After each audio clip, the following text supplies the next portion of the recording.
Hey guys, my name is Fred and welcome to the channel. We're going to start a new project today in this video. Today's video and this project is going to be all about the fuel system for the 240SX back here. I am trying to get this car ready for the 2021 race and cruise season. Right now it's January, so we've got warm weather coming up right around the corner. And I'm just trying to get all the projects done for it so that I can do a bunch of cruising, a bunch of cars and coffees, and a bunch of Friday night fun drags this year. I just really enjoy this car this year while the weather's good, so I'm trying to build it while the weather's bad and drive it while the weather's good, like most people do. So next project today is going to be digging into the fuel system. I'm going to do a big upgrade. Last year the car made good power and it ran a 980 at 143 or 142 at the local drag strip, so it was doing pretty good, but my fuel pressure in my logs was unstable. It wasn't building pressure and holding it like it should in a good log. It was just kind of up and down and just really strange. So the car was working, but it really bothered me that my fuel pressure wasn't stable like it should be. And I definitely don't want to lose a motor due to fuel pressure.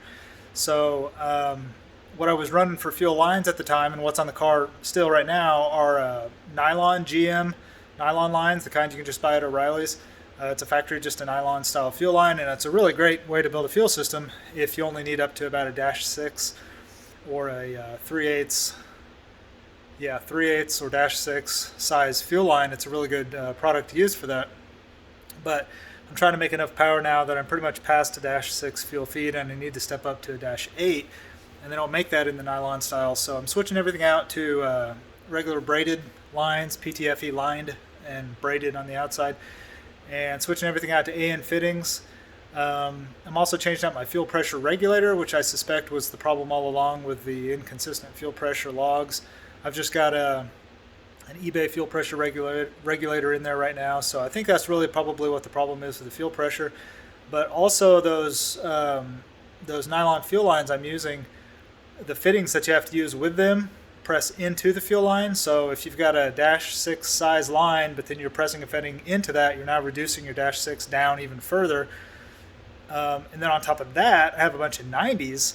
So going into the fuel pressure regulator, there's a plastic 90, hard 90, and then coming out of the regulator, there's a hard 90. And then I counted up all day, or I counted up all the 90s in my system one day, and I ended up having like 4 or 6 90-degree fittings in my fuel system, which isn't the end of the world if you have big fuel fittings. But if you're already borderline too small fuel lines, and then your fittings press inside the fuel lines, and then there are 90s on top of that, and you got a bunch of 90s, it's just a recipe for not nearly enough fuel pressure and not nearly enough fuel flow whenever you're trying to make big power. So, and by big power, I just mean like 800 or so. To me, that's big. Some of you guys out there are making 1200, 1500, whatever, but 800 is big for me, so I'm trying to get there, and I need bigger lines. So that's what we're going to start in on today. So let me switch the camera around, and I will show you what we got. This is kind of my box of fuel fittings I've been collecting for several weeks now, waiting on things to get here and show up. So first off on the list here is this. The fuel filter that I've been running right now is a Holley inline fuel filter, and it's been fine, no problems at all. But I was looking for bigger fuel flow capability and something that wouldn't plug and clog up, and something that was really easy to change, and something that the filter elements were really cheap on. And one of the really fast guys in the Boosted LSX Facebook group, his name's Zach, he kind of turned me on to this concept here, and this is just a regular old fuel filter setup that you might see on a tractor or forklift, or I don't even know what. It's kind of an industrial commercial type setup, and it's real cheap. You can buy these for not much money. It's gigantic, as you can see, so I've got to figure out how to mount that in the car. But this is a really good solution. It'll flow a ridiculous amount of fuel, and the filter element is so big inside there that even if you get some dirt or particles or whatever in there, it's not going to restrict your flow like forever. You could probably run this same filter for I don't even know how long before it could ever possibly plug up enough to be a problem. So switching out to that for a fuel filter. The fuel pressure regulator, I waited on this forever to get this here. For some reason they were on back order, but this is a Radium DMR fuel pressure regulator. DMR stands for direct mount to the rail, so this actually screws right into my fuel rail right here on this thread. So this will screw back into my passenger side fuel rail, and then this will be the return line back to the tank right here. And as you can see, that's one of those GM plastic nylon fittings. I am using that same GM plastic nylon return line that's in the car. I'm still going to use that stuff for the return side. I'm just not going to use it for the feed side.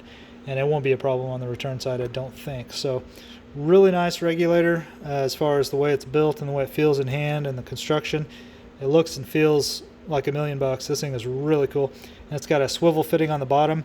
So this thing here can swivel around 360 degrees. That's really nice depending on where you're mounting it. I'm mounting it really close up to the firewall, so that 90 is going to come in real handy. So that is going to be the fuel pressure regulator. And this is a -8 in right here. And that's what my fuel rails are. So that just goes right in. No restrictions there at all. Yeah, that's right. -8 right there coming out of my rails into the regulator. What else we got? Okay, so I am running currently 2 Walbro 450s in the fuel tank, but the setup and the mounting and the lines that come out of the pumps and out of the tank is really janky. I did it in a hurry last year, trying to get it all set up the night before. I had a scheduled dyno day coming up the next day, and I was in a big rush to get the second pump installed.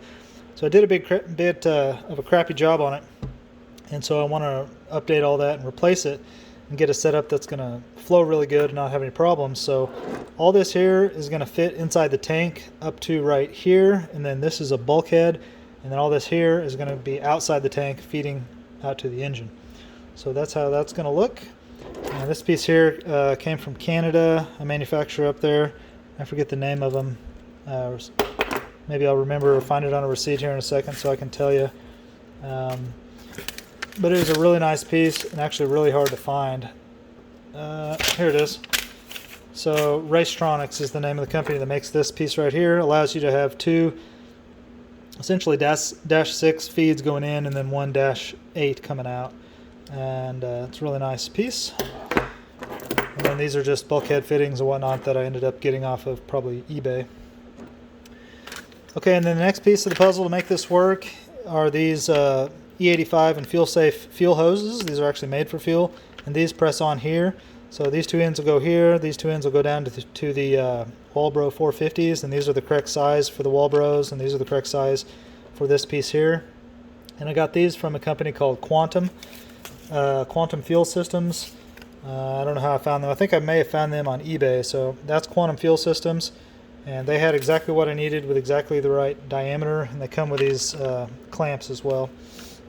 So all this will be in the tank. And then everything else here is basically, if I remember right, just lines and fittings. So this is just some PTFE lined fuel hose. It's like 16 feet of it. I've never used this with the lining, so people tell me that that's hard to use and hard to assemble. So I'm hoping I can get a hang of that and not struggle too bad. And then the rest of this here is, yeah, it's all just basically fittings. 90s, straights, 120s, 180s, whatever else came in the kit. And I bought all this stuff off of eBay. This is just off of Amazon. This is just a Amazon fuel hose, kind of a generic kit that you can get pretty cheap. And I think it's all going to be okay and not give me any trouble. Pretty basic stuff, so had decent reviews. So that's going to be the fuel system upgrade right there. It doesn't look like much sitting here on the table, but there's actually a lot of work figuring out what to buy, where to buy it, how to get a good deal, and what's actually going to work and flow enough horsepower, not be a restriction, and what's going to fit inside the tank, and how you're going to get it out of the tank. There's a lot of work figuring that stuff out. So even though this looks like a small pile of parts, it is a big job just getting all that and getting here. So that part's all done. So there is a little bit of question in my mind about how this is going to work, if this is going to fit in the tank, or if it's going to hit something. And so I've got some clearance issues and concerns about this, so we'll figure that out together. But yep, that is the parts haul, and that's what's going on the car, and that should be plenty of fuel system right there combined with what's on the car to do between 800 and 1,000 horsepower. And just to catch you up to date on the rest of the fuel system here, these are BTR -8 fuel rails that came with my BTR intake from the guy that I bought it from. I just bought all that used, and it all came together. And then these injectors here are FID fuel injector developments. These are 1500 cc injectors, and those have been working really, really good. And then, like I said, in the fuel tank are 2 Walbro 450s, and they should be enough for, I would say, definitely 800 horsepower. I don't know how much beyond 800 2 Walbro 450s will go before you would need a third one. But we'll see how far to go for us this year. But yep, that is the fuel system project we're kicking off here, and nothing left to do really but get it all in the car. Okay, so first job is to pull the fuel pump arrangement out of the tank here and have a look at what we got and get it on the bench and start taking things apart. So let's get that done. Shut up and sit down.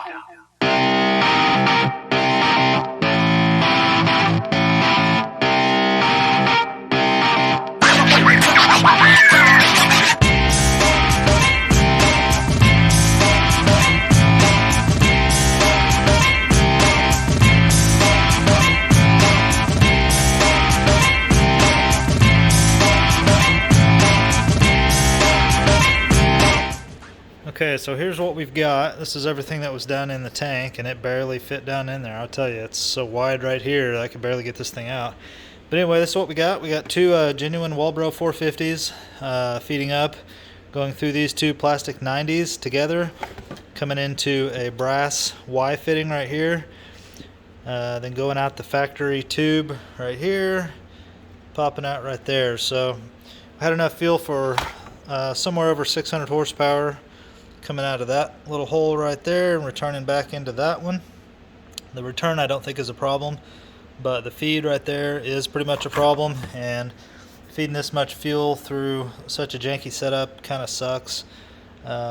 So the idea is to replace all of this this weird setup here, with this right here coming down inside the tank, and then these two hoses here actually connecting to the pumps instead of all this nonsense here. So that is the project. That's what I'm trying to accomplish. I don't know if it's all going to fit. I have my doubts, like I said in the other video, about whether this much length can fit inside this fuel tank, inside this fuel hat pump assembly unit, and still clear. But these tubes here are kind of really flexible and can kind of curl around and make curly keys if I need to. I think they will be able to. So anyway, let's figure out if I can make this work or not. Alright, I got the fuel pumps out and kind of got the whole area prepared here to do some work. So what I got to do is get rid of this whole tube right here, and then I got to drill a hole in this area big enough for this fitting here, this bulkhead, to pass through. So let's get this apart a little bit. Okay, so the real question here is this big old honking long piece going to fit inside and be at a good angle? And just right off the bat, I would say yeah, it's looking good. The angle's perfect enough, I think. It's really going to sit more like that angle right there, to be honest. Because of the angle of this hat and the angle of this fitting, they're going to come together and be sitting about like that, which is okay. It's going to be in there about like this, I think. So as far as that goes, I think that's going to be okay. Then I will just have to use these accordion tube things to sort of loop around and attach to each pump, and then the other half of this bulkhead has to be out here and kind of through and be sitting like that, basically. So that's way too long to clear the floorboard of the car, so that's something to think about. I really need that to be down like this, or shorter like that, or I don't know. Take a look at it and see what I can figure out. Alright guys, so I'm editing together this video here, and I'm realizing that I have way too many clips to fit all of this fuel system upgrade content into one video, so I'm going to break this up. So I'm just filming a little outro here on the couch as I'm editing on my laptop here. So I'm going to just wrap this video right here, and then I'll break this up into 2 or 3 videos. And yep, anyway, I'm going to chop it off right there. If you guys have any questions, let me know down below. Give me subscribe if you want to stay in touch with the project, and I appreciate you guys, and I will see you on the next one.